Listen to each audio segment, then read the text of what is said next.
Welcome to my basement, everybody. I apologize. We got off to a little bit of a slower start today. There was a lot in the show. That's a jam-packed show. I've got a new gift guide I've put together around the indie games that I've really dug in 2020. So, of course, I had to get some hands-on time with some, and then I put a little package together. So we're going to be checking that out in a bit. But we've got a fun rundown to get through, and we're also going to be playing some PlayStation 5. We're going to be playing some next-gen Madden and some FIFA, so I can show you the pretty graphics. I hope everybody is doing great and getting excited for the holidays. Everybody had a good weekend and staying safe and being smart. But we did. We had a lot of fun over the weekend. Lots of game time. I beat Spider-Man Miles Morales again over the weekend and was just absolutely floored by how brilliant that game is. Hi there was first in the chat today. I see that Peter Kokar is here. Kokasar, I mean, and No Peeking John and Ben Gordon, Robert Toland, Blair Farrell, yay, Wilden is here, Cool Cat, and IL Lanceman. What's up, Vic and chat? Good to see everybody. Mr. Charming is here. I have a bone to pick. Last stream you said Sucker Punch was a bad movie. Oh, sorry, Mr. Charming. Is that why you had to make a comment right away? We all like what we like. I thought the visuals were amazing in Sucker Punch, and I love the video game company Sucker Punch, so let's be friends. Let's do it. But we got a rundown to get started with, and today it is dedicated to our good buddy, Hi There. All right, let's get started with your rundown.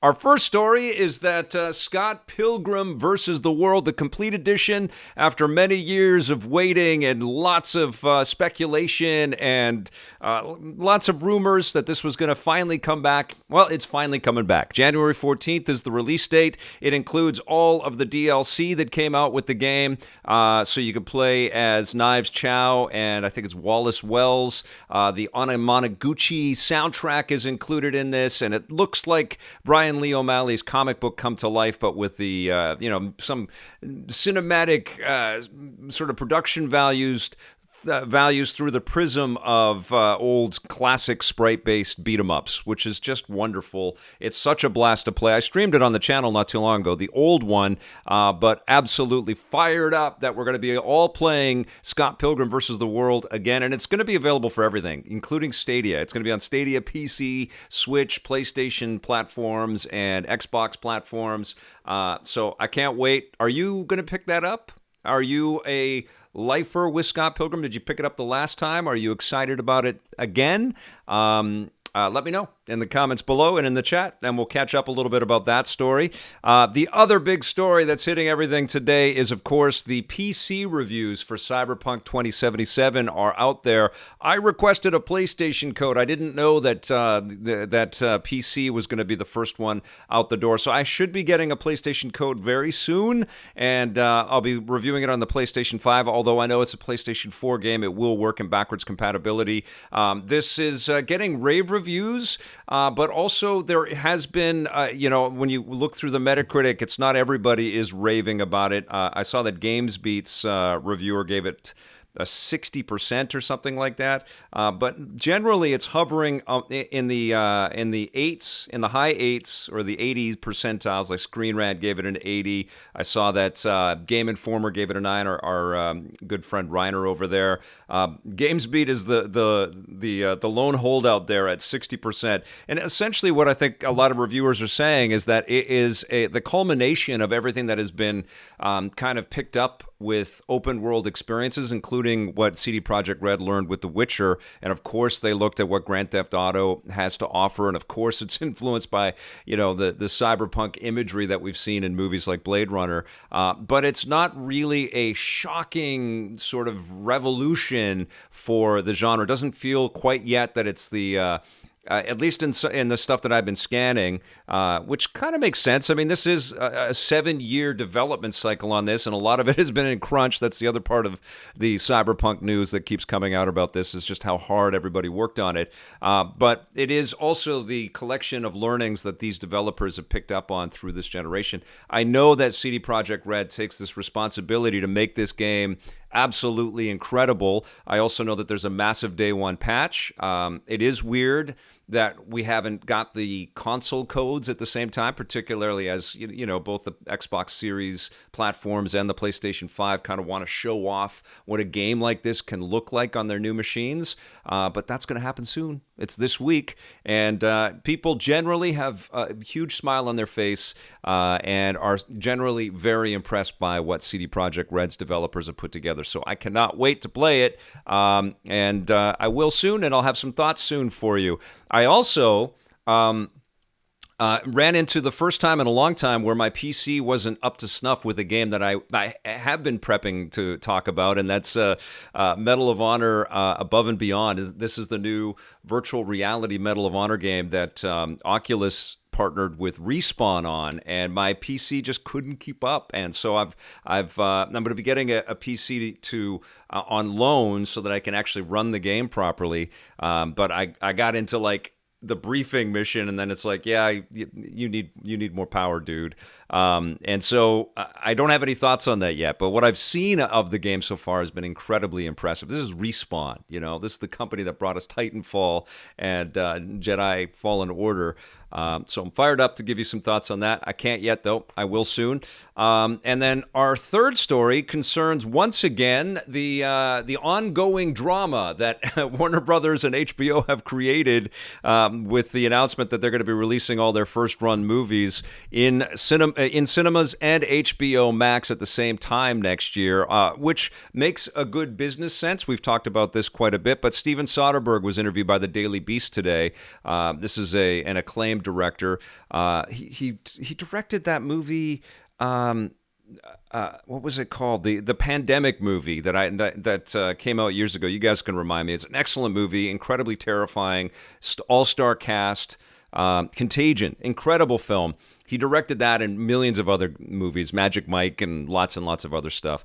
But he's got an ongoing kind of relationship with Warner Brothers as well. But he basically said that Warner Brothers made the right business decision, and that it is a lot of what I was talking about the other day. It's like this is the time to kind of make back on a lot of the money that was lost in 2020, and people are going to be gun shy about going to movie theaters anyway. But he says that this will also get us to the point where we are missing movie theaters in a big way, and movie theaters will come storming back, and we're all going to go. Now, the other big part of the news that's hit, of course, is that Warner Brothers doesn't finance all of their movies by themselves. They partner with some different production companies. One of them that they've had a long-running relationship is Legendary Pictures, and they've got both Dune and Godzilla versus King Kong coming to theaters. Theaters and HBO Max at the same time next year. And of course, the deal that Legendary puts together with a massive distribution partner like Warner Brothers is that they have the say on where everything goes and how everything goes. And so now there's speculation that Legendary actually might sue Warner Brothers because, of course, the idea that these movies are not going to have their huge paydays in the theater is incredibly troubling for a financing partner like Legendary Pictures. So it's not, this is not an easy turnkey decision. There are, we saw that AMC is very angry, and we're certainly waiting to see if other studios kind of follow suit with this, whether it's going to be Paramount or Universal or Sony or, of course, Disney.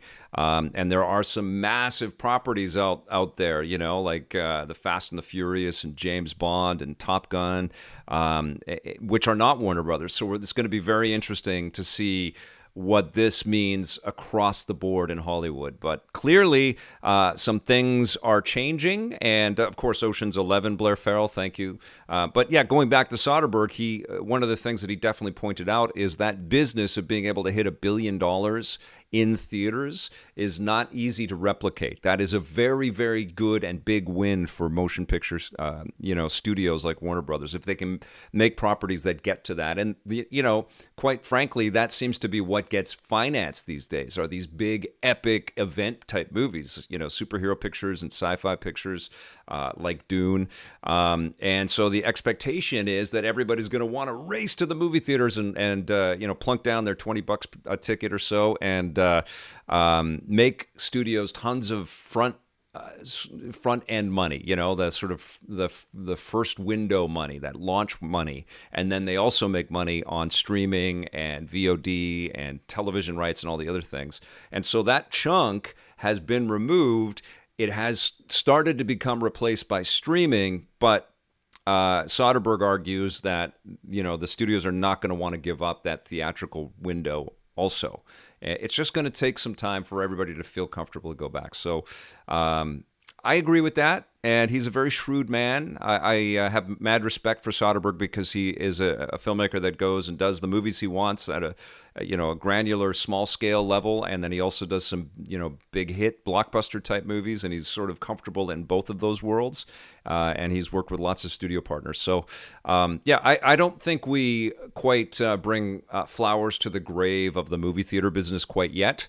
But certainly there are some big changes afoot, and honestly, like I've said, maybe this means that the theatrical experience when we all can go back will be even better than it's ever been.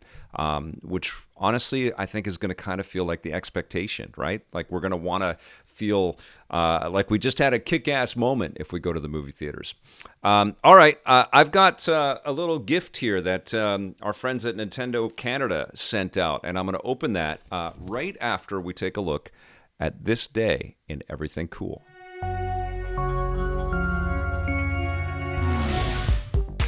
Welcome to This Day in Everything Cool for December 7th. On this day in 1979, the Alpha Quadrant's biggest science fiction franchise warped onto the big screen for the first time. Star Trek, the motion picture, debuted in theaters, giving audiences a new and bigger voyage to the final frontier. The franchise's voyage to the big screen was a troubled one. The original Star Trek TV show had been canceled in 1969 due to poor ratings, but thankfully reruns found a new life in syndication, so CBS and series creator Gene Roddenberry began developing a new series called Star Trek Phase 2. The project lingered in development hell for several years, failing to get a green light due to its massive production costs, but then it got a new hope from a galaxy far, far away. The surprise success of the first Star Wars movie in 1977 reinvigorated the entire science fiction genre, and rival studios began rushing to create their own sci-fi adventures. Paramount looked at the script for the pilot episode of the Star Trek Phase 2 show and decided to instead turn it into a big screen movie. Seeing the Enterprise crew take on a new mission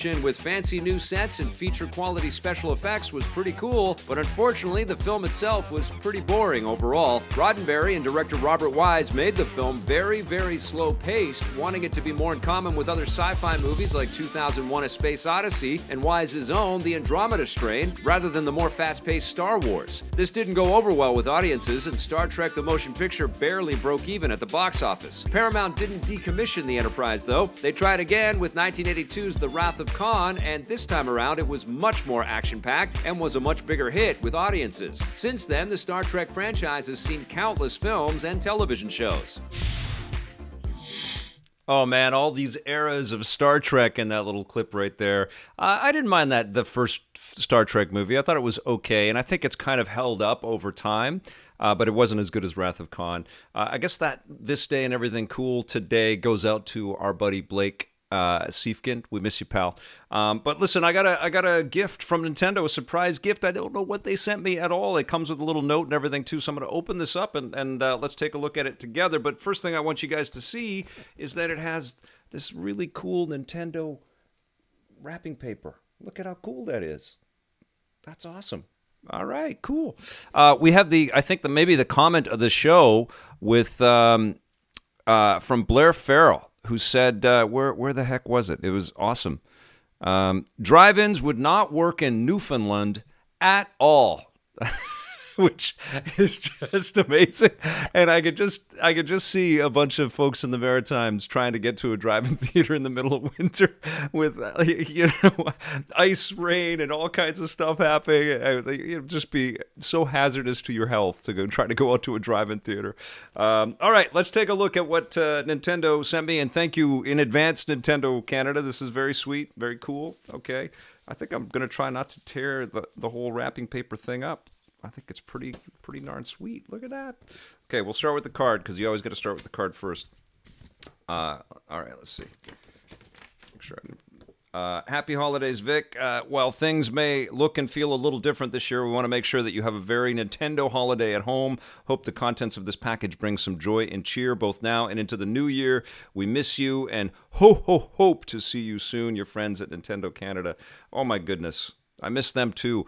I work and have worked with Nintendo folks for many, many, many years, obviously interviewing all kinds of people. And then we also do behind the scenes stuff with them all the time. And I work with the folks at Nintendo America and Nintendo Canada. And it's been so freaking weird to not do any of that this year, to not travel anywhere. It's just been so surreal. But this is so cool. All right, let's take a look. This is the first Christmas gift that I'm opening up this year from Nintendo. Let's see. Which is quite fitting because I keep making these little holiday gift packages or gift guides. All right, here we go. I wonder if it's a sweater. Could be a sweater. Ooh. I think my kid might be watching. Are you watching, Ruby? Oh, yeah. Got to preserve that wrapping paper. That is so sweet. Very nice. Okay, I'll put that right there. Maybe it's a scarf. Let's see. All right, there we go. Oh, I guess the camera's up fairly high. Let's see what this is. Happy Holidays 2021 calendar. Look at that. That's cool. All right. So it's kind of a gift guide / calendar, which is kind of smart. But there's a different game for every year. Hold on, it's totally out of focus right there. There you go. Super Mario, 3D World, Super Mario Deluxe. My birthday's in February, so it's 3D World is the game then. Paper Mario Origami King, fantastic game, underappreciated. Pokemon Sword and Shield, we still have to finish that second DLC. Pikmin 3 Deluxe, Animal Crossing New Horizons, never heard of it. Mario Kart 8 Deluxe, incredible. Super Mario Odyssey. This is basically my Nintendo gift guide, right? It's in calendar form. And Mario Kart Live Home Circuit, that's awesome. And the best for last. Breath of the Wild. Very nice. Okay, cool. I tapped on the mouse 1 second here. I want to make sure I didn't stop the stream. Okay, there we go. And then I got what is this, pajamas? It's kind of like a pajama top, like a Happy Holidays. It's a me, big red shirt. Look at that, man. That's pretty cool. All right. I might be wearing this on Christmas Day. Who knows? Look at that. That's pretty sweet. Thank you, Nintendo. That is very, very enjoyable. I dig that very much. And of course, Nintendo's been sending out gifts all year long for me to play and review and talk about with you guys. So super cool. All right. Well, speaking of the holidays, I have another gift guide to get together for you guys. I'll do that again because I'm going to cut that out. All right. We know we've been going through all kinds of great gift guides to celebrate the holiday shopping season, and we've got another one for you. And these are for games that we don't want you to overlook. These are indie games from 2020, and I have to tell you, it was pretty tough to boil it down to just 12. I chose 12, so this is the 12 days of awesome indie games. Let's get started with, where did I put it? Hold on. Oh no, where is it? Oh no.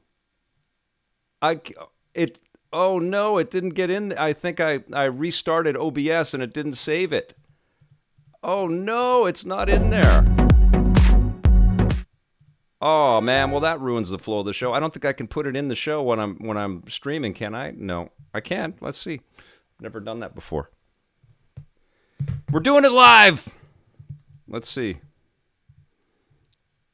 It would be crazy if I could do that.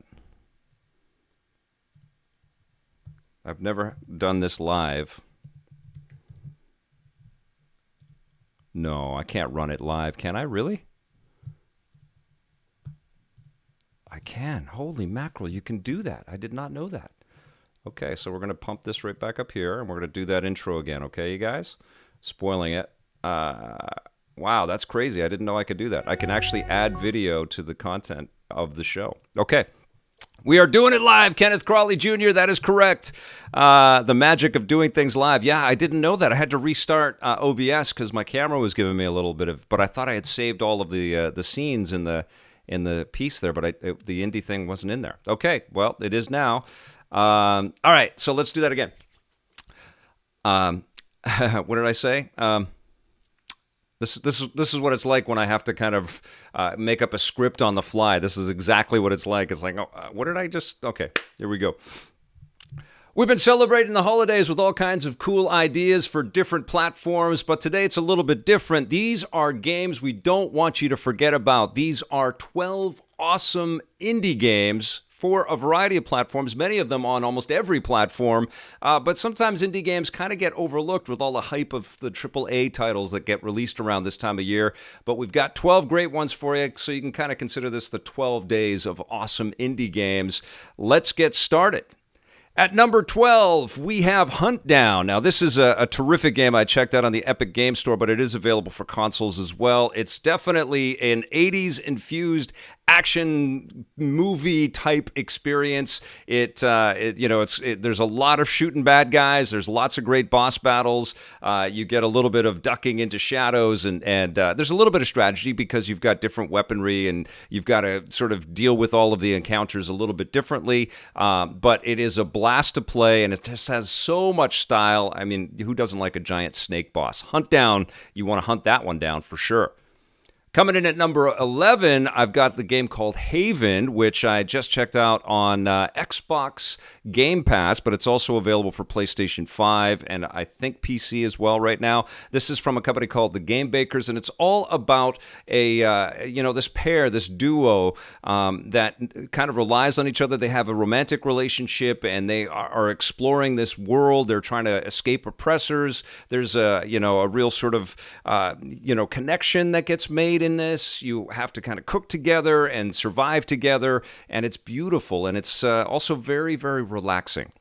Number 10, I've got Hot Shots Racing, which just blew me away. It's obviously inspired by all the polygonal racers that came out in the 90s. It's very accessible. It's very fun. It's, fused with all kinds of great characters. There's also a tremendous amount of value in this because you can play it locally, split screen and online, but they've also got free DLCs, so the races just keep on going and going. It's just, honestly, it strips away any kind of silliness, and it's just crazy, crazy fun.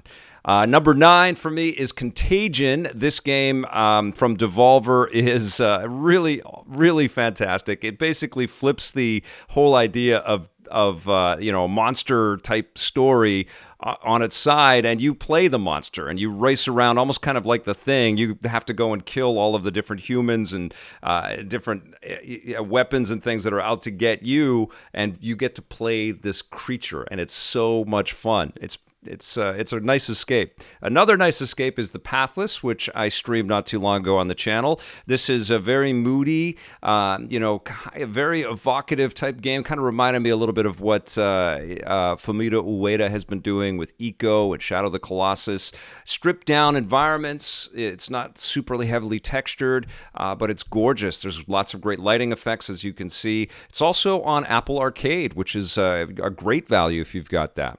I have been really enjoying the Lonely Mountains downhill mountain biking experience, which I've been playing off and on since it came out last year. I think it launched on PlayStation, and then it's out on every platform, but it came out this year on Nintendo Switch, which is a great fit for it. It's a mountain biking game that you can play from kind of an isometric perspective. There's some customizing in it, but there's a lot of puzzle solving, and things get a little bit gnarly when you sort of you take the wrong turn or you mistime a jump. It's really a fun, cool game with a really interesting aesthetic. You can say the same thing about A Short Hike, which I just streamed on the channel. This is another chill experience. You play this little bird character that can obviously fly and swim and jump in boats, and it basically exploring, right? You just go on this quote-unquote short hike, but it ends up being quite the journey, and you do all of these little tasks for these other animal friends that you meet, and there's lots of little side games and lots of climbing and flying and exploring, and it's just really, really lovely. I love the kind of stripped down, and most of this game was made by just one person, which is incredible. A short hike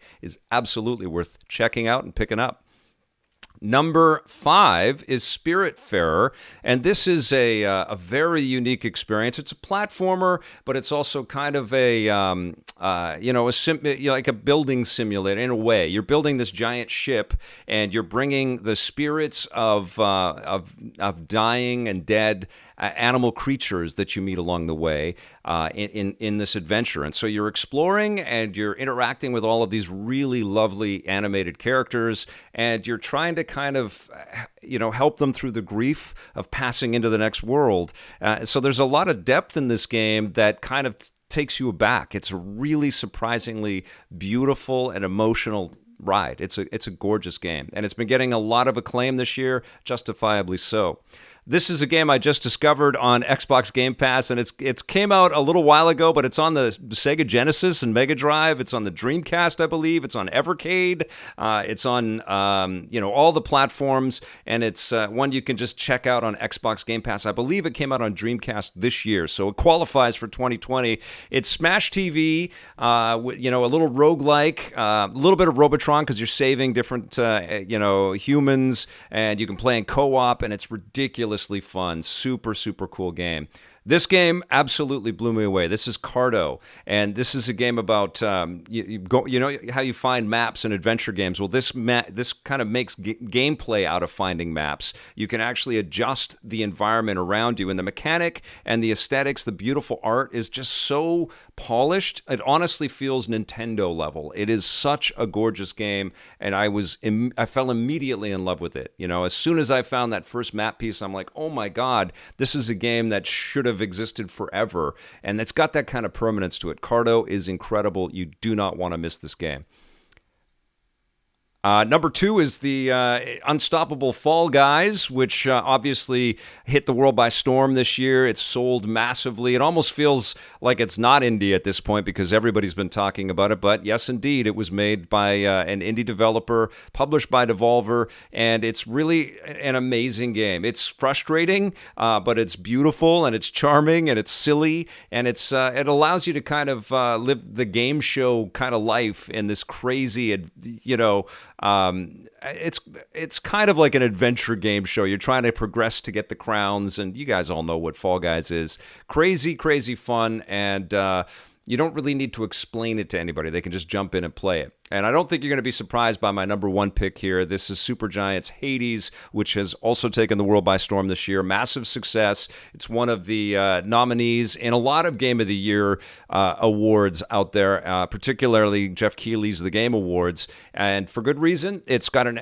excellent story with great vocalization and great writing, and it's incredibly addictive gameplay. It's a little Diablo-esque. It's a roguelike, but you get all kinds of fantastic abilities, and you just want to go back for run after run after run. It is a beautifully crafted experience, and definitely a high point of what indie developers are showing off this year. Hades is a massive accomplishment. But you know what I noticed as I was playing all of these indie games and checking them all out is that I don't think there has been a better year for indie game development. And it's clear that we are making a lot of the transition from seeing a lot of, pseudo 16-bit sprite-based visuals, a lot of stuff that evoked the Super Nintendo, which I love, and I know a lot of you love out there.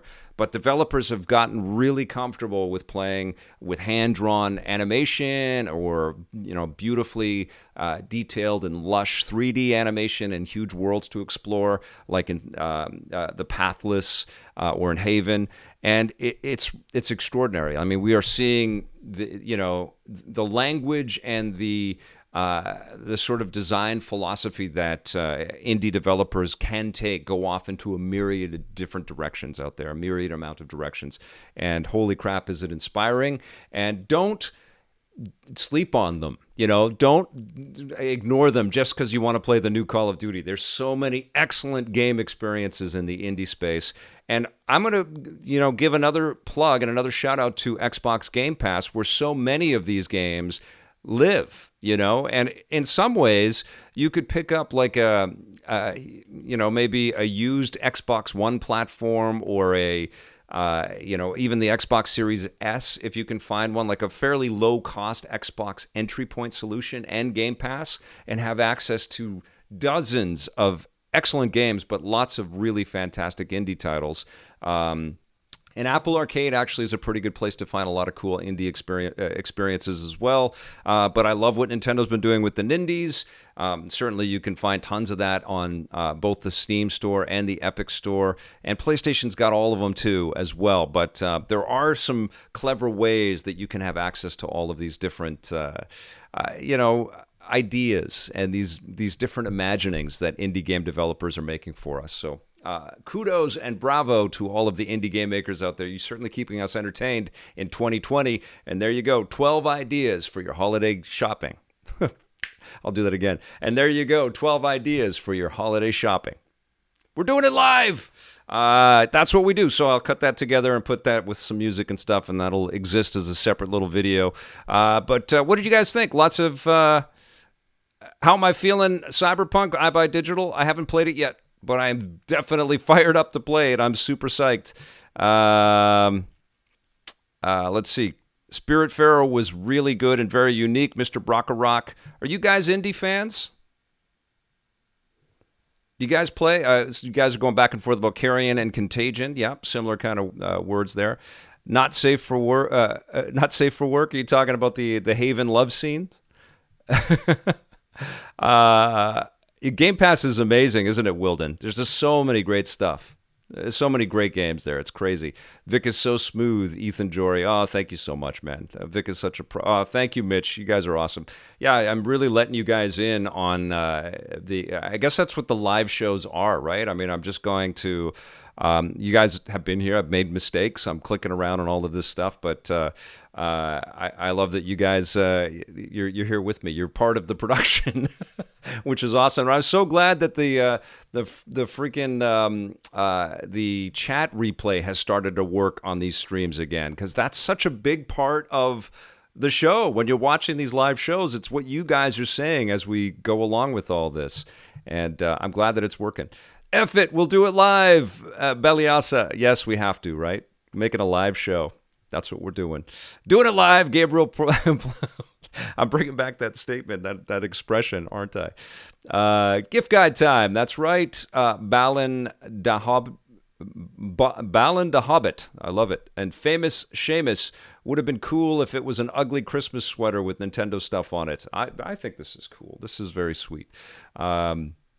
What a year. And, I think about my friends in PR and marketing and all that, because obviously it's been a crazy year for, spreading the word about game. I mean, like, I feel like I just talked about a bunch of indie titles that are all like working really hard to get attention, but it's such a weird time. It's just such a weird time. I guess we're all on the internet, and so people are, passing links around, and everybody is playing.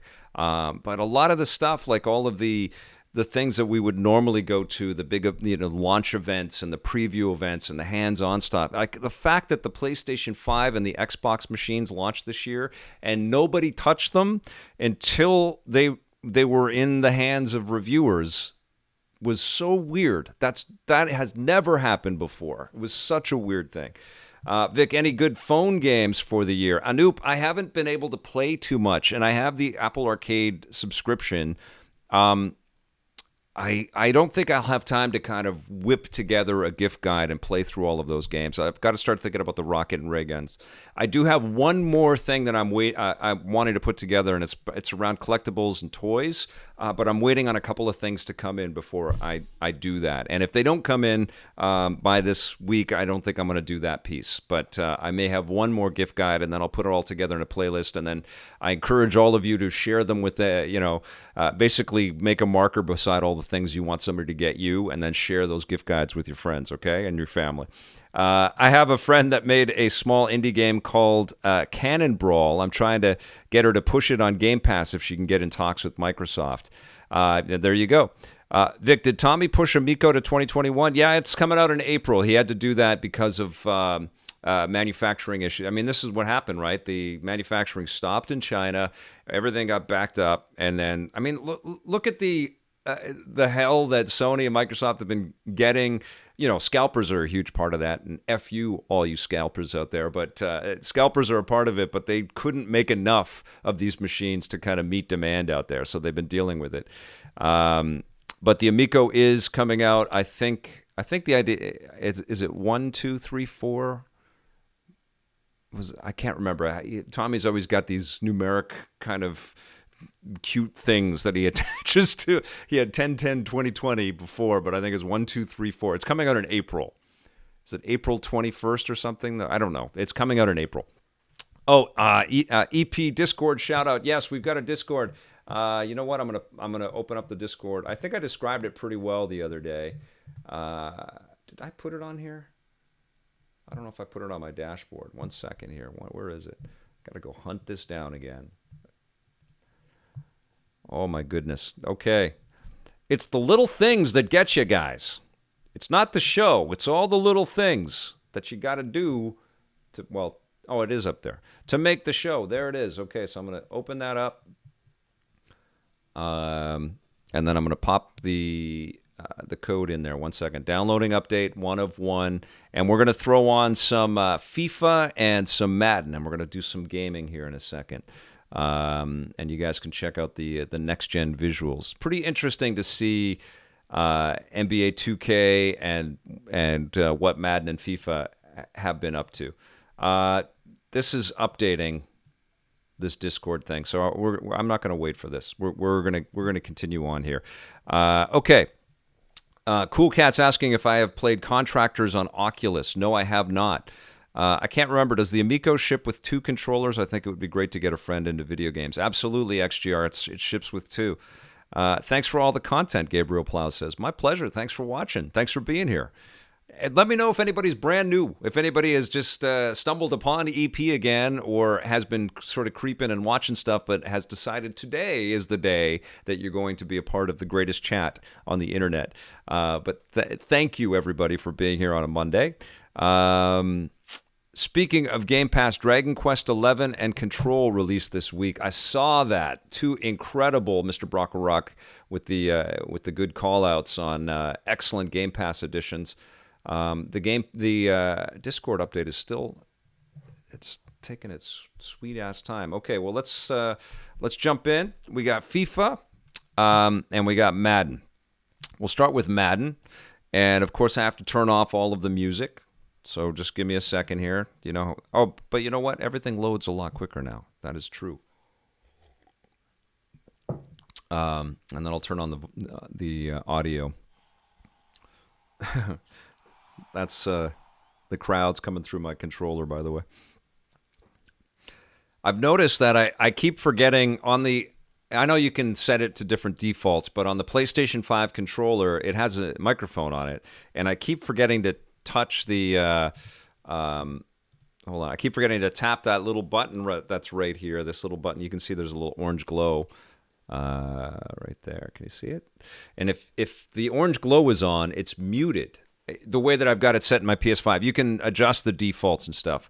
But I keep like uploading video clips or whatever, or just I want to tweet out a little piece or whatever. But I forget that the mic has been recording everything I've been saying and all the button presses, and it records the echo coming off the TV. It's a new discipline to remember to start a game and hit the mute button so your mic isn't always there. I did test out on one of the streams how it was to do a let's play and just use the controller, and it really wasn't great for that because you're picking up the audio off the TV if you wanted to hear it off the TV. I also did test out our Twitch channel. I connected the Twitch channel that we have to the Xbox Series X and tested out a little Tetris effect. Connected, I think it was last night or yesterday, and it worked quite well. I've got a pretty decent microphone on the headphones that I was using, and it sounded all right, except that I was doing a lot of singing because there's so much music in that game. So apologies for listening to that. But if you I will be streaming from time to time on that Twitch channel as well. It's twitch.tv/EPN. Nice and simple if you ever want to sign up there. Okay. Extreme Wrestling Federation cannot wait for Cyberpunk 2077, December 10th. Me neither, pal. Hey, Vic, did you see the Classic Tetris World Championship this weekend? Only esport I actually like. No, I didn't see that, Mr. Brockrock. I think they should make a Queen's Gambit style show based off of Tetris. I think that'd be great. Okay, so we are going to, they are listening, SMS 34, with big budget games getting delayed and pushed back by the major players in the games industry. 2020 really has been a great year for indie devs. Colin McDonald, you can say that again. It was amazing to sit there and be entertained by all of those great games.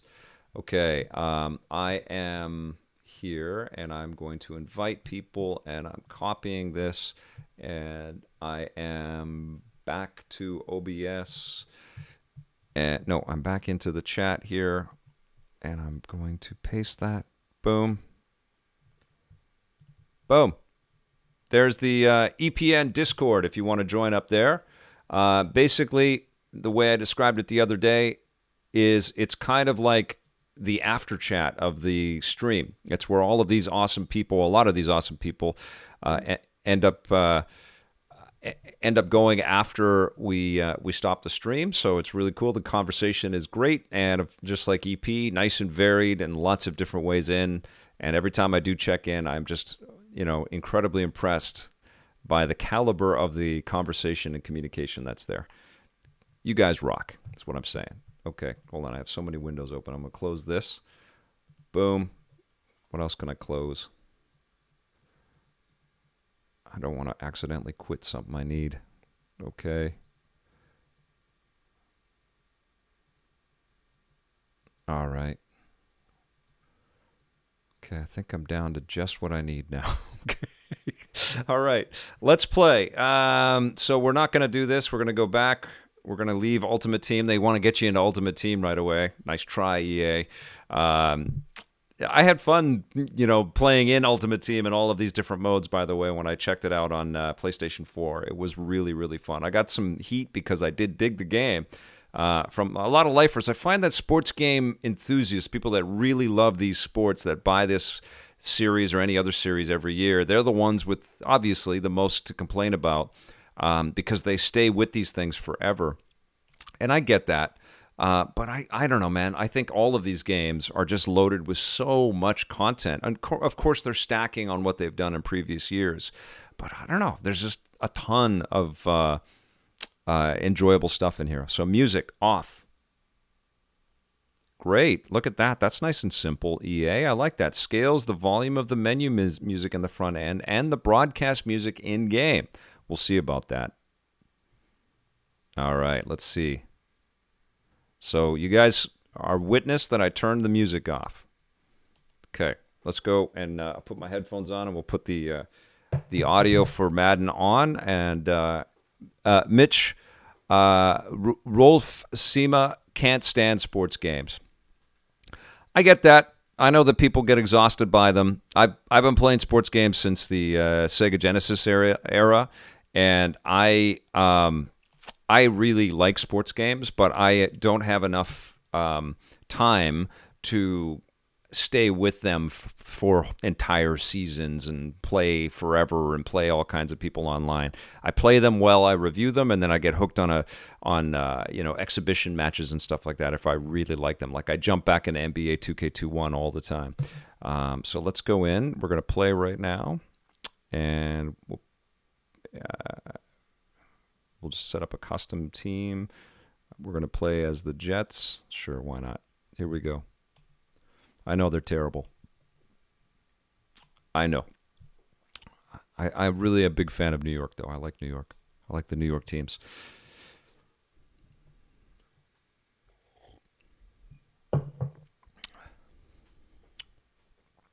It's weird to not have the music. Oh, wait. I'll put the... there we go. So they definitely juiced up the presentation. You'll notice it in some of the cutscenes.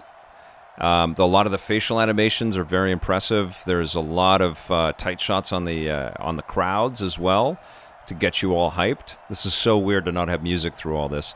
Let me know if the mix is okay as well. Peter Kokasar plays as Kansas City. I know the Jets are no good, but I don't know. I like my I like my cities. You know, I'm still like when I play NBA, I still play Chicago. But this looks really good. Barely hear the game. Okay, I'll boost that up. They are set as they'll square off with the New York Jets. Here's the punter, Jake Bailey, ready to do the honors. And we are underway. The thing that I really dig about this is that EA said if you bought it on PS4, you get it for free on PlayStation 5. You can make that upgrade. And it was pretty straightforward to do that. And so I was impressed by that. There's a weird, and I almost tweeted this out, but there's like a weird decision on the dithering in these graphic transitions. They really stand out on a 4K TV. You can see, you know, like the way that the color fades. It just doesn't look. Oh. Yeah, it looks so clean, right? This is a 1080p 60 frames, by the way. This isn't. It's not outputting at 4K 60 with HDR. Looking to throw again on second down. Darnold. Yes. And open here is Crowder. And able to rip off a big chunk of. All right, let's try a running play. Dropped inside the 40. Well, we know he's got the speed there. He needed the speed and the hands. A great catch. The free upgrade definitely is appreciated on the. They didn't have to do that. NBA 2K21. They had a ton of extra additions to make that value equation kind of make sense if you loved it. But I think a lot of people probably that were getting the new machines held off on getting the last gen version of the game and waited till the new gen came out. NBA 2K21 is absolutely ridiculous. Oh my God, that was great. Okay. Colin McDonald, they've been making, didn't think the word free was in EA's vocabulary. They've been making some great mea culpa moves ever since Battlefront 2 did not win them many friends around the world. That we see in him rising because he's hit a few early, and how about the last one, the big shot right there. All right, let's do some running. I haven't done one running play yet. Chain gang hustling to catch up. Here's first and goal from just inside NBA. Mitch, nice. And here's the game's number 3 all-time rusher, Frank Gore. Microtransactions Basketball Association. EA has been getting better over the years. Stingray X.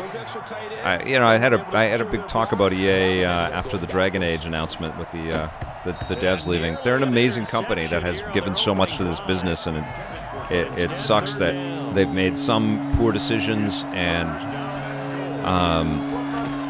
have angered people quite rightly. But there's a lot more to that story. They are a cool company with a ton of incredible games under their belt. You just have to check out EA Play as part of Game Pass, and you see this huge library of really fun experiences in there. That was a big throw right there on 3rd and goal. It does look good, doesn't it, EL? Prepared for you to throw the ball on 3rd and goal. Because really, second and goal. It's really fun. I mean, I had a really fun time on PlayStation 4, and this feels just as tight, and it looks really good. Even more impressive that they got it done.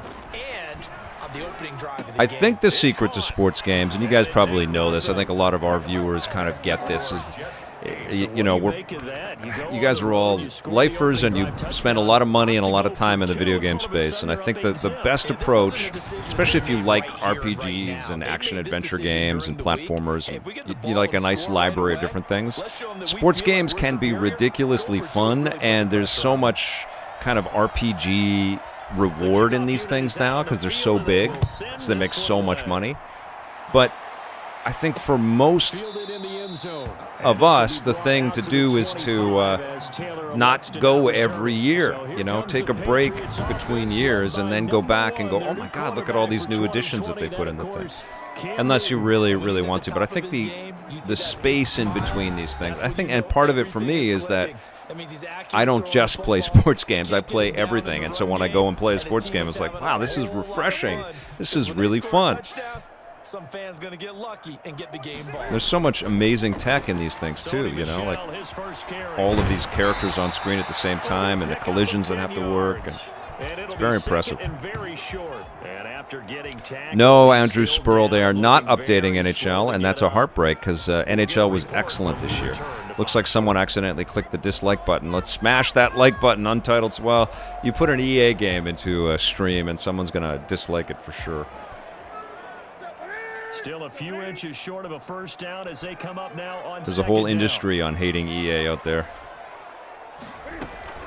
From the gun, they run with Michelle. He's going to have a Patriots first down as good running gets him. Untitled 7. How do you like? Do you like to just be Untitled or Untitled 7? How do you like to have your gamer tag read out? I completely feel you on the I miss all the arcade sports games that we used to get. Blitz, Slugfest, NBA Street. Yes, I just tweeted about the fact that there is no NBA Jam on Nintendo Switch. That just is absolute insanity. Untitled, awesome. Okay. Skylar Denna, you should listen to or watch the podcast that I just shot with the folks that were all talking about Midway for the Insert Coin documentary. It's one of the recent Vic's Basement podcast episodes, and you can also listen to it on any podcast service you got out there. And that's going to be another first down as the tackle made at the Jets 39. NFL Blitz, PS5, Hip Hop Dan, you're right. It was surreal talking to Mark Trammell about creating NBA Jam and NFL Blitz. Just genius. Seminal. Really good trust between quarterback and receiver. Really good completion. Yeah, somebody's been asking me to play Madden all week, right? Maybe he was trolling me.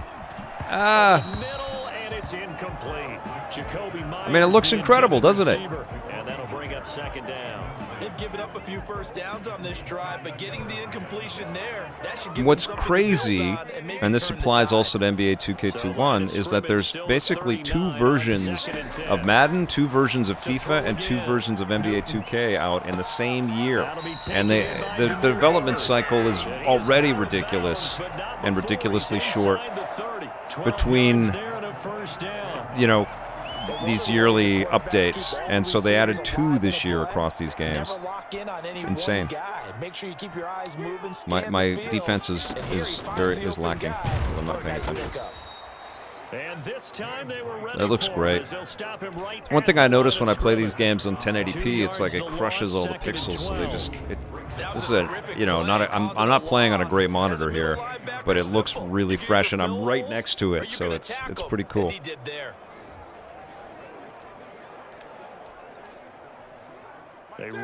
Oh, don't be worried about BioWare, Colin. And honestly, if BioWare, like we've known,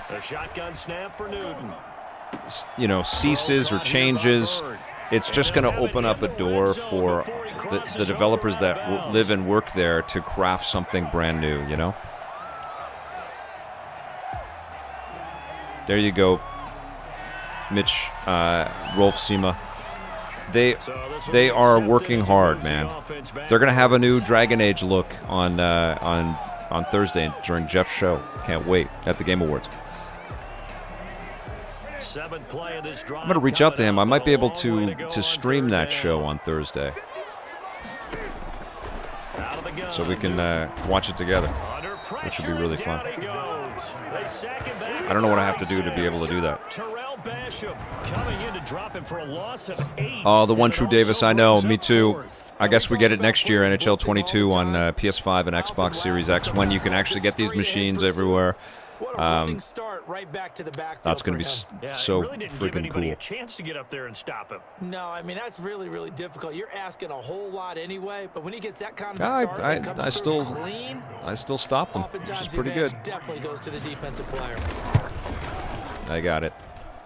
That's running out of steam, and it won't get See the there. dithering? Can you guys see that in the? I'll go to full screen on this thing. Will stay right where it is. When they go to when they transition and they have these title graphics that pop up, you can see all of the it's not aliasing, it's like the colors bleeding into each other. It's crazy. Second drive. They have to be thrilled with that first drive. They got them the touchdown. Now they'll be looking to make it a 2-score advantage here on the road. And you know, they spent all week in practice, in meetings, talking about taking an early advantage. Good-looking game, huh? Being the road team, going up a score, that takes the crowd out of the game and puts some doubt in the minds of their opponents. Darnold going to lead the Jets up now, 1st and 10 at their own 43. Yeah! Taking it across midfield and inside the 45. Oh, I don't need to call the timeout, but I did. Now the offense going to use the first of their timeouts. They'll have 2 remaining as we step aside here. Is there something, is there news, is there rumor about a PlayStation 5 Pro? Is that already starting to happen? A first down throw, Darnold. Throw complete Oh. to Herndon. And they'll wind up getting this one all the way down inside the 20. It'll be a gain of 24 on the play. And the Jets are going to get a new set of downs. Like, I love that we see emotion on the. I mean, the eyes aren't quite there. You guys see the dithering and stuff on the. I don't know why they did that with this, but it's incredible to see the emotion on the players. 8-0 the score. I saw it on the PlayStation 4 version, and I kind of thought, okay, all that dithering is. I don't know why it's there at all, because the game is crisp. Wow, did you see that? He pushed off. That was amazing. And this one goes nowhere. Losing yardage back at the 22. Dead eyes, yeah, but it's gorgeous. Wind up losing 3 there. Second down. Tom S., yeah, there is some there's news about the PlayStation 5 Pro. You know there's going to be revisions. There's always revisions. I mean, one thing definitely needs to happen is the storage on these machines. It needs to be bigger. It's so easy. Like, there's hardly any games to get on the machines, and it's so easy to fill the hard drives. It's ridiculous. A dual-core processor, Tom S. Wow. Crazy. I think this one comes under the heading of sometimes you just have to know when to break the rules. It's not the hardware. I know that the hardware is the holy grail right now because they're so hard to find, but it's not the hardware. It's the in the consoles. He got away with one there. Look at that. Oh, I dropped it. Is it's 4th down. And this is too far behind it's his the man, and he missed him. It's relatively low cost to performance that the hardware represents, but it's the software. That's where you spend all your money. And so if there is a hardware revision in 2 years, and it's another $400 or whatever it costs, but it's, like the Pro, once I got the Pro, I never played on the old PS4 again. Like, it just was a huge upgrade. And if we get a Pro upgrade to this in 2 years, I mean, it's, I don't know, it'll be okay. It's the software, it's the games. I mean, look at the enhancements to Ghost of Tsushima and Days Gone from PlayStation 4 Pro to PS5. It's insane. But just to be on the safe side, I'm sure they told their offensive guys, "Can we get a little bit closer this time?" Closer. Yeah, I'd rather get in the end zone. Oh, I didn't. I wasn't even paying attention. Okay, I was chatting. So that's a nice little look at Madden. I think it looks amazing, and I've been having fun playing it. I think it's a good game this year too, so I'm standing by that. And I know there's a lot of people that will have an issue with it, but that's the way it goes. Now we're going to play a little FIFA, but I'm going to pop off the music because all the licensed stuff comes in, so you guys can take a look at it. This is EA's biggest game. It makes them a lot of money. I think their Ultimate Team makes them almost $1 billion a year in this thing. So they spend some money on development. You can see it. I honestly don't mind system upgrades. If we play the systems every day, we are already getting our money's worth for the upgrade. Stingray X. The Pro makes a big difference, updated from the stock originally, so feel justified waiting on the 5 for a bit. Have you ever, that's a good comment, Mitch, have you ever loved playing a specific type of sports game despite not being a fan of the actual sport, Ben Gordon? I like all sports. I'm a fan of the play in sports, but I can't watch a lot of sports. I'm not a fan of watching baseball. This is really lovely. This whole cutscene. I don't know if I didn't play the PS4 version of this. I didn't have time to get to it, but I don't know if this was in there. But the this sort of opening intro that takes you in, where this girl talks about her connection to her father, who's a player, and they're all getting off the bus and they're going into the locker room, and this is all. I thought this was really nice. It's all about the heart of the game. Yeah, that's what video games are all about, right? Like they, especially with all the storytelling that's in these things now. And so you feel this emotional connection between the kid and the dad. I don't know these players, by the way. I don't have time to follow football.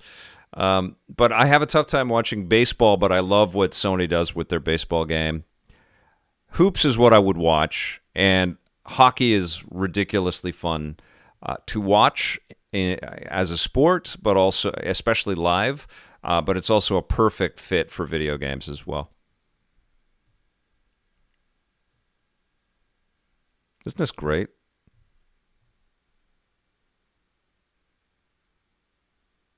Ah, it's so good. Okay, so we're gonna. Can I skip it?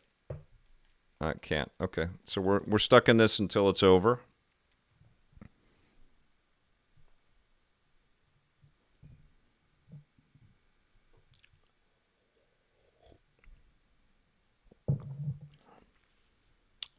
Matthew Walsh has got a huge 90 games, 46 gigabytes of free space on his Series X.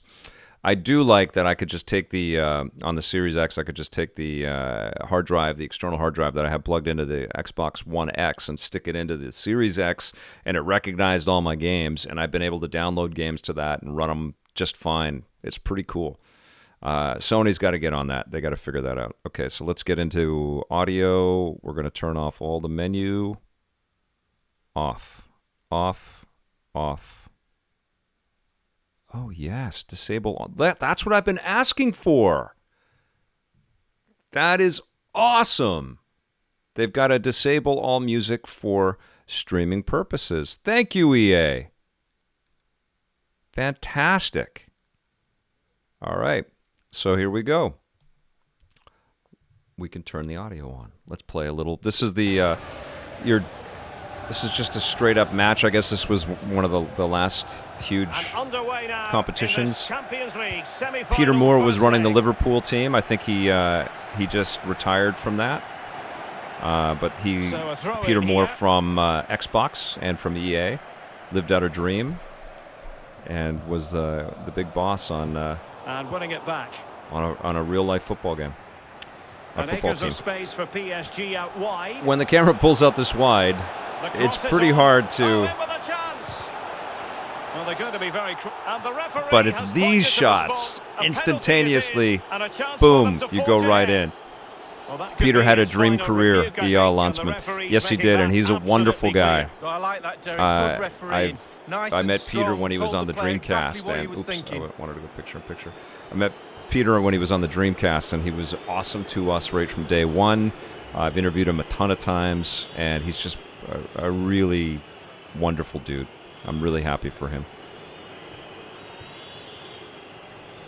CP 2077 is going to be huge. Get prepared, guys. Free up that space now. Matthew Walsh. Oh, I'm playing. Oh! Oh, he missed. Oh, they got it.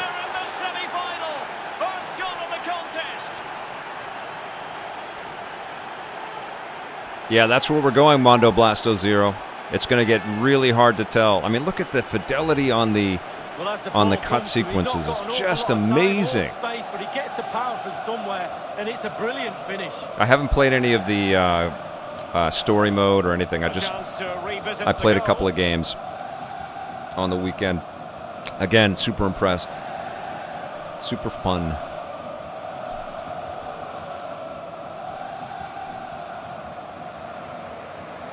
Some Deadeye stuff. I'm sure that's what the devs are going to be working on across all sports games through this generation.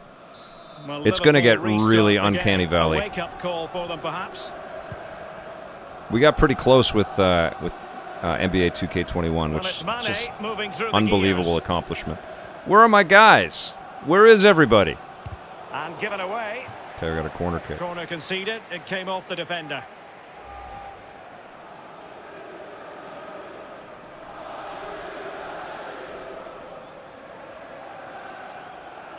It's amazing. The thing that I enjoy and appreciate about sports games is that, especially as a TV producer, is that it's really easy to show this to people and they go, holy crap, video games look like this? It's a good story, you know? And we, you know, especially in a year where it's downright dangerous to put athletes together or get together in a group to watch athletes, this is a great substitute. Over it comes. Oh, go! Oh, go, go, go, go, go, go! Henderson. Crossing into the middle. Yeah! Oh, yes! Woohoo! That's fun. Yes. Looks like I'm watching the TV in the wide shots. No, I made that happen. I did that.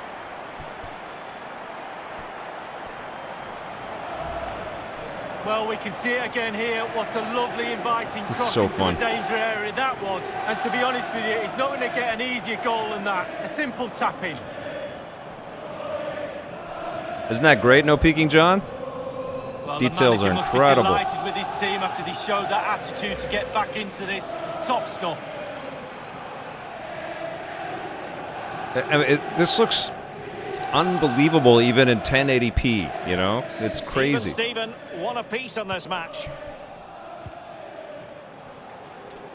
It's a pretty auspicious launch for these machines. Like, I think they've done a pretty good job, especially in this year. And the mind boggles on what these things are going to be capable of next year and in 2 or 3 years. Because everything is spec low, right? Everything is still kind of running off of the last 7 years architecture. Things are very different now on PC as well. Oh dear, I think he's left his shooting boots behind in the dressing room. Well, it was well worth the effort. Colin McDonald, me too. Really I love should do that better passion, than that. you know? It's so infectious.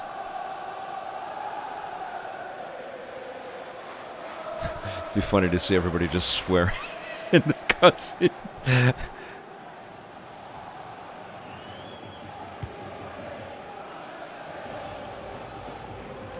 Gorgeous.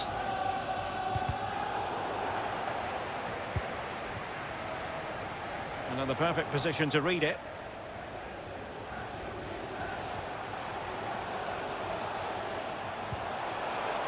Di Maria. Well, they have it again.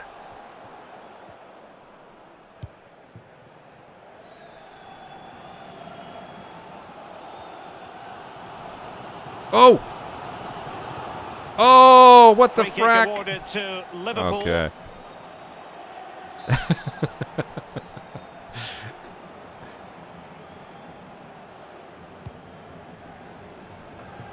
Oh! Oh, that's out. Well, he was Okay. being very closely marked, but the header not on the target. No, just off Right, target. Ben The Gordon? thing is, the It's defender crazy. did his job. That's why I He wanted to just do couldn't this. I know quite get that, enough you know, of his head people on it. are pretty dismissive of sports games. I get it. I'll show you NBA 2K for a minute here, too. We'll jump right in. Under pressure, doesn't seem to be bothering him. Peter Kokosar is all about the rumble these days. Didn't dig it on the N64, Here's but Mbappe. now understands what the offside haptic it feedback on the PlayStation 5 controller can be, and it's terrific. You feel the hits in Madden. It's awesome. Jazzadrin, I am doing great, man. It's good to have you here. Thanks for being a part of this. Okay, here we go. Van Dijk. Jorginho Wijnaldum. Promising looking attack. Oh. And take it away. I can't believe that I learned that I can actually put a video clip into Firmino. my scenes while I'm live. I didn't know I could do that. Following the cross. It will be a Paris Colin Saint-Germain McDonald, free this is kick. PlayStation 5. Yes, it is.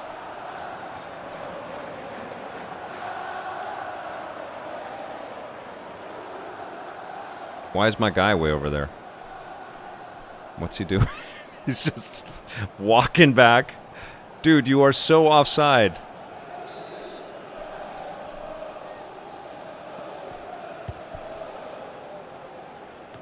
Okay. Well, it wasn't a great pass, was it? Oh! Neymar. Idrissa Gueye. Possession changing hands. Get it, boys. Go, go, go, go, go, go, go, go, go, go, go, go, go, go, go, go, go, go, go.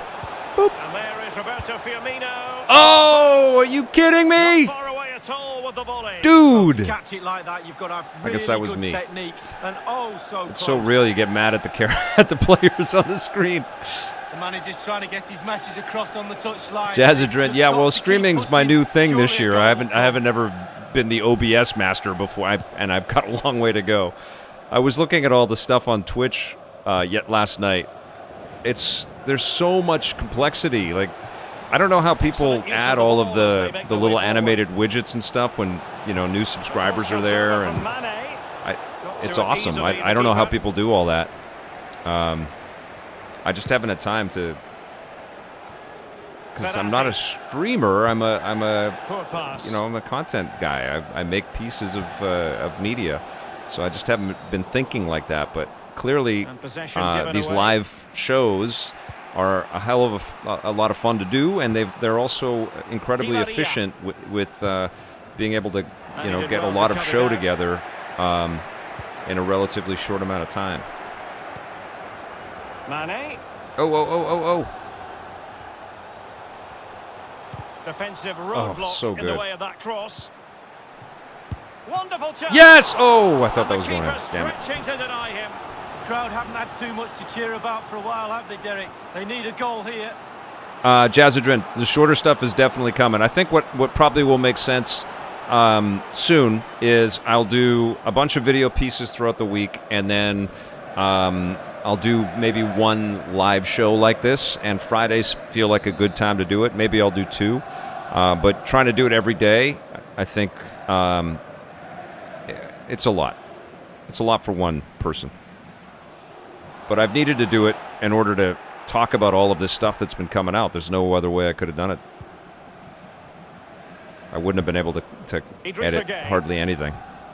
And I feel, I mean, part of it is the responsibility of what EP has always been, and part of it is I feel, like I want to respect the people that send me things to look at and review and talk about and stream, and streaming allows me to do that. So maybe it'll be, I haven't quite figured this out yet, but maybe it'll be like one EP live that we do a week that's like this with a bunch of little pieces, and I'll also stream games after I've edited something and put something together.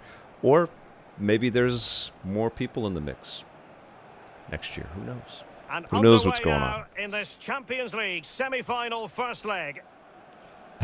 Peter Kokasar, I can assure you, I will never be boxing. Oh, what happened? It's a tie. Okay, cool. So this game is crazy fun and crazy good looking. Now I want to show you a little NBA, and we'll just cap it off with NBA, and that's the suite of NBA of next gen sports. So we'll jump into that.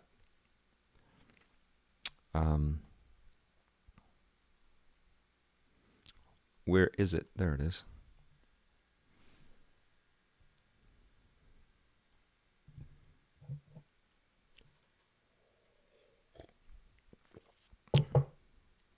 Oh, thank you, No Peeking John. It's work, but it's really fun work. Vic versus Tommy is the next Mayweather and Logan Paul. No, nobody wants to see that.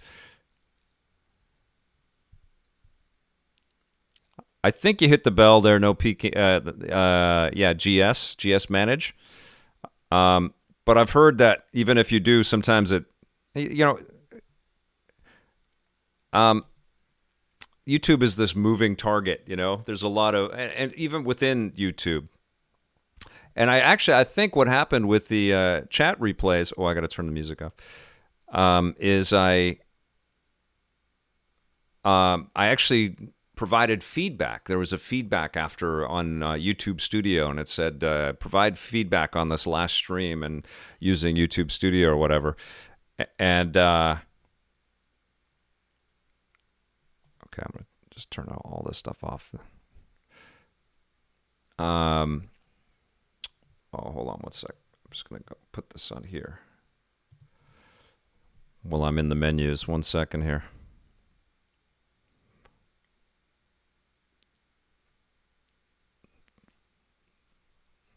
Great music in this game, but we don't want to hear it. Okay. Sound effects. Audio presentation.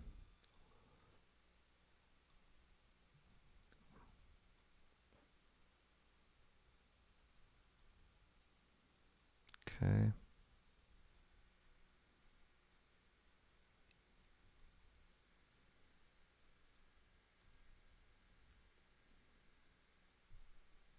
Okay, we're good. Okay, let's see what we got here.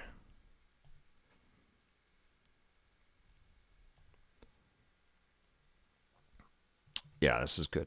All right, we're going to play 95-96 Chicago Bulls versus the... Actually, can I get even more current with the Detroit Pistons, the rivalry? Let's see. I think that was the last time that they were... Isn't it great how quickly everybody loads? It's awesome. You know what? We'll play... let's play the real rivalry right back then. We'll play Young Jordan. Right there. There we go. That's a matchup. You guys ready for this? Boom. Beautiful thing. These sports games used to take forever to load in, but boom, we're right in. This is Brian Anderson, joined courtside by Grant Hill and Clark Kellogg. This game is redonkulous. We've got the Detroit Pistons and the Chicago Bulls. Here we go. Here we go. So Detroit will get the first possession. A look at the Pistons starting group. Boy, he's so crafty, Isaiah Thomas, and really unselfish. A pass-first point guard who knows exactly when one of his guys is open and how to get it to him. Out to the right wing. Here's no, what am I doing? Horace is not going to make that shot. Glass. Clearly the defense could have been better there, guys, but he also needs to convert that. Drills the baseline jumper. And Aguirre, really talented offensively, actually knows how to get his shots. I love that they've put in all of these classic players. To the left wing. Jordan with it. Misses the baby hook. Everything right except the finish. Have to keep focused all the way through the play. I got a good question in here. Pathetic Earthling asks, do you have any aspirations to produce something fictional? I would love to be involved with something like that. Played here so far in the first. It would be a real choice, though. I would have to put EP or that, you know, this kind of stuff that I'm into on a day-to-day basis on hold while I go and produce something like that or chase something like that. But yeah, I'm always kicking ideas around, and I connect with lots of people about, you know, creative possibilities. But I feel really privileged that this is my main gig, you know, and it has been for a long time. I certainly had, you know, when we were running full steam with the, you know, full productions on both shows, we were always kicking around different. Wow, that was a full air ball by Michael Jordan. Let's take another look at the staunch defense. But it's, you know, it's a huge time investment to get anything off the ground, whether it's this show or, you know, anything creative. So it takes a long time to kind of put all of the planning and the so it's Detroit with it. The pieces together in order to pull a dream Covered by Jordan. from just something you talk about to actually making it.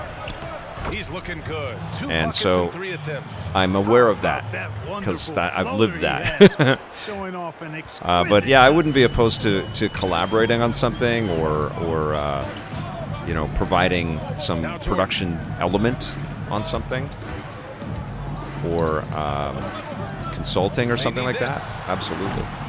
He's Oh. off on that one. And it's I Detroit buy the digital other way. Cyberpunk. Someone's hyped. Thank you for the super chat, my friend. middle. You're the best. Thomas, that's good. Thomas has got 6. This is Sports Day, but we'll get into Cyberpunk very soon. Hi, Vic. How long back do you remember making holiday buyer's guides for us online? How long back do you remember making holiday buyer's guides? Ooh, I'm pretty sure we were making stuff back in 1995. One of the things that we used to do with the holiday buyer's guides were we would reach out to developers everywhere. This was on the website, so it wasn't in video form. And we'd get different game makers to submit Pass to Graham. their Back Christmas to Jordan. shopping lists. I think if you went to some of the December pages on the way back Internet Archive for Electric Playground, electplay.com, you'd probably see some of that, where developers would talk about things that they would ask from Santa for Christmas. It was really cool. He sinks these outside jumpers. Pathetic Earthling. I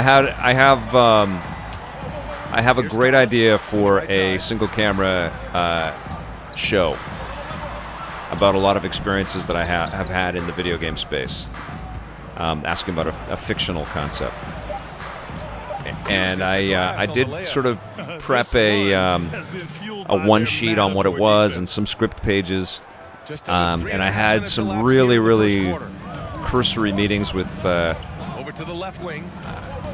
not really a decision maker, but somebody that helps to get things like that greenlit. And they liked it, but they wanted to see more conflict in it. And I got some specific feedback about that. And it was all with regards to selling it into a marketplace that has some real templates in place.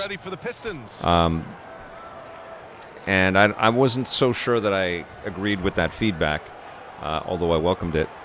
But I haven't gone back to it. I haven't developed it up. I have not seen anybody really take. There's been some ideas in the wheelhouse in that area, but a lot of it has felt inauthentic, and I still feel that there is something there, but I'm very focused on what I'm doing right now. But if you're asking because you've got an idea on how to get financing together to put a scripted fictional thing together,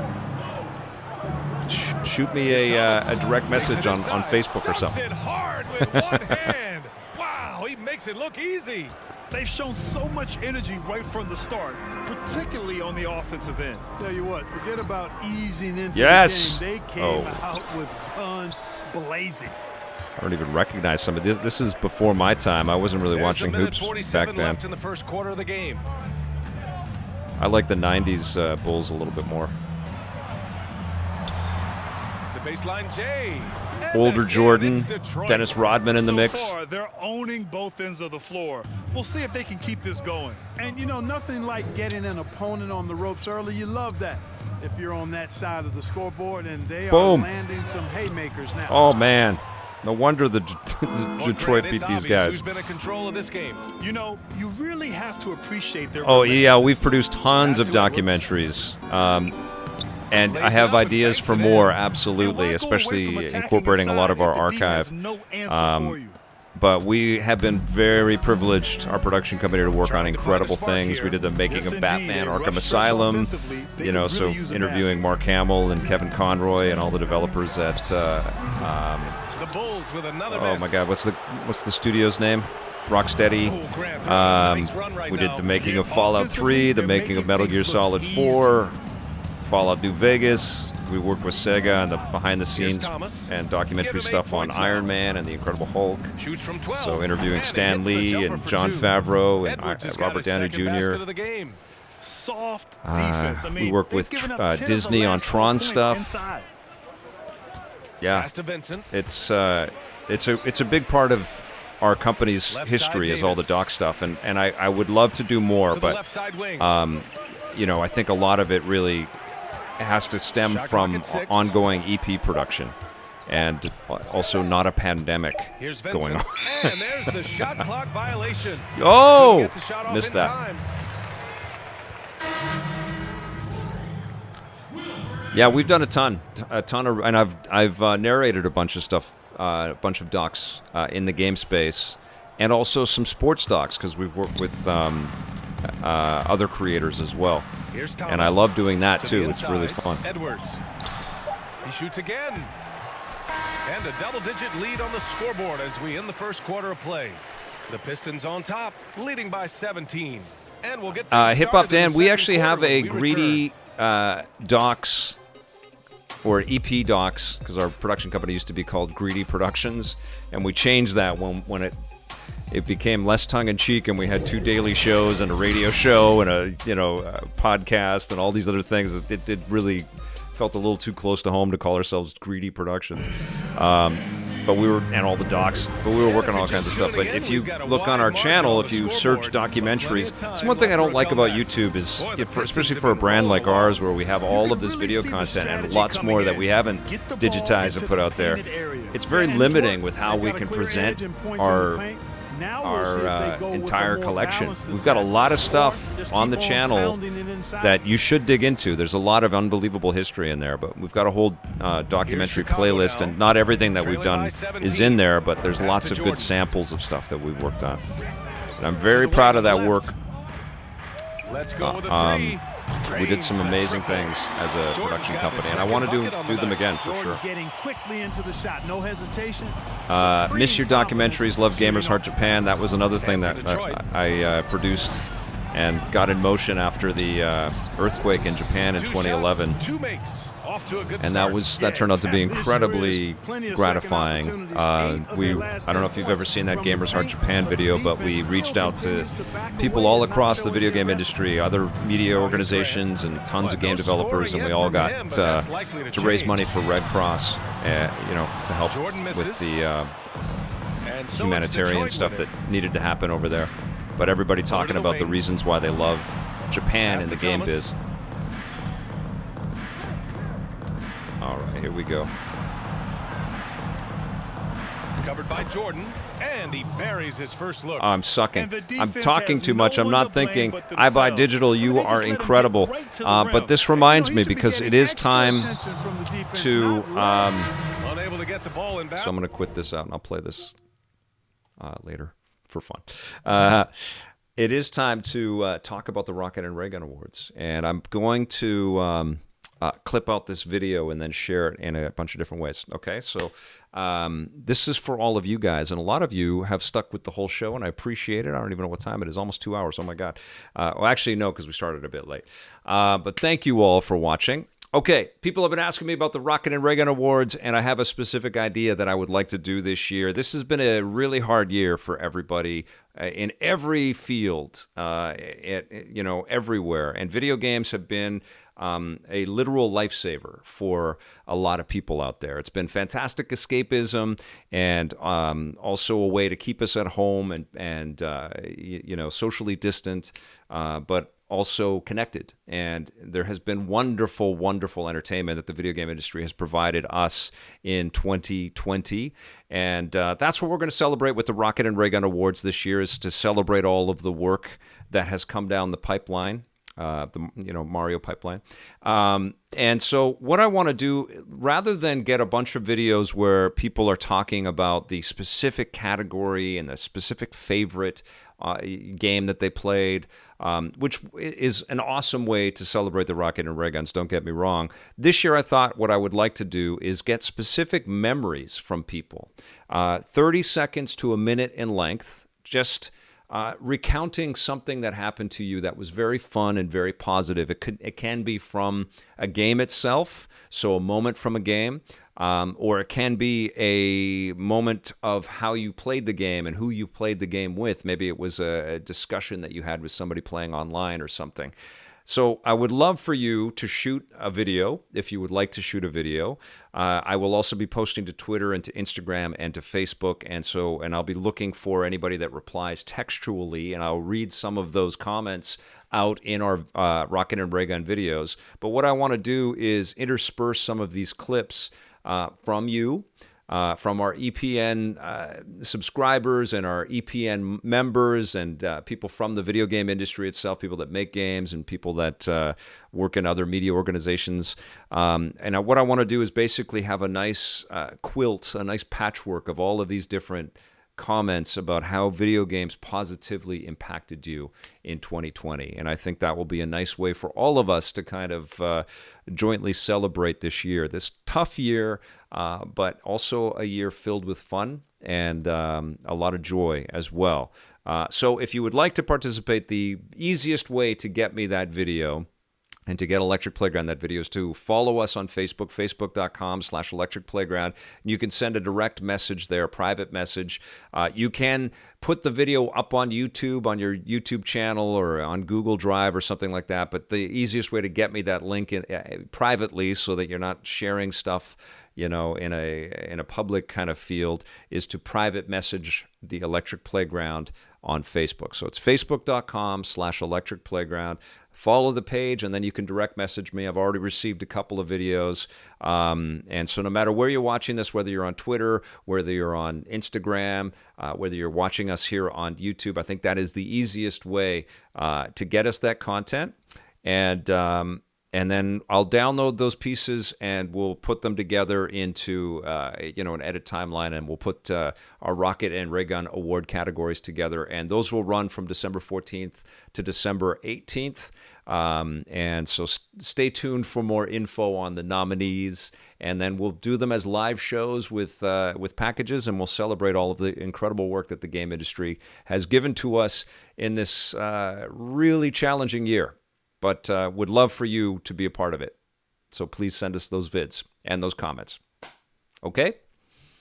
So I'll clip that out, and I'll send that out everywhere. But you guys are kind of the first to know this. But please, hit me up on Electric Playground's Facebook page. You can just private message there. It's very simple to do. And then we'll put some of these vids into the Rocket and Ray Guns this year. Try to keep it short though, 30 seconds to a minute. I don't want to have tons and tons of really long videos because that'll drive people crazy. But I welcome your vids, and if I get tons of them and I can't get to everybody, I'll find a way to kind of share a lot of those videos in different ways. But I can't wait to see these things, and I can't wait to put this together. Okay, so tomorrow I am going to start planning for real and starting to do some editing and put some pieces together around Rocket and Ray Gun development because they're coming up pretty quickly. I have to put some thinking on how I'm going to put the nominee packs together and how we're going to award everything. I think I will probably live stream a game or two in the next couple of days. And I think the next kind of thing that we're going to all try to rally together for, I can't confirm it yet, but watch my socials. But I'm going to try to do a live stream of the Game Awards on Thursday. If I'm cool to do that, I don't know. I gotta make sure that I am cool to do that. I don't want copyright strikes on all the stuff that we post, right? So I think that would be a lot of fun to do. And if you guys want to join me for that, that would be phenomenal. But we'll definitely have a Vic's Basement Live on Friday, and then there will be more content to come. Lots more. Reviews are coming of Medal of Honor Above and Beyond, and also Cyberpunk 2077, and lots of other fun stuff too. Okay, so stay tuned. Keep watching. Thank you for watching. Thank you for your support. Thank you for being here, and we will see you soon. Until then, play forever.